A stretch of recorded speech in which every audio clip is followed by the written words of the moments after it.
పచ్చికారం కోడికూర మీలో ఎంతమంది టేస్ట్ చేశారు? టేస్ట్ చేస్తే నాకు తప్పకుండా కింద కమెంట్ సెక్షన్లో చెప్పండి. ఈరోజు వీడియోలో అదే కర్రీ ప్రిపేర్ చేసుకోబోతున్నాం.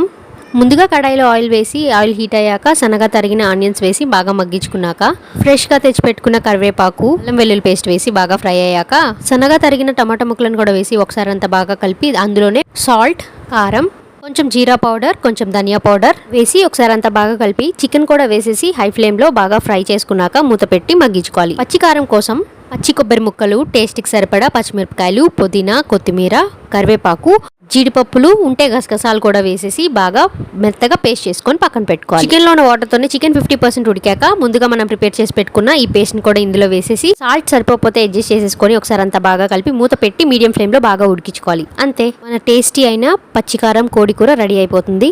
ఈ కర్రీ నార్మల్ కడాయిలో కన్నా ఐరన్ కడాయిలో చేస్తే నెక్స్ట్ లెవెల్గా ఉంటుంది. చివరిగా చికెన్ మసాలా, కొత్తిమీరతో గార్నిష్ చేసుకోవడమే. నచ్చితే సబ్స్క్రైబ్.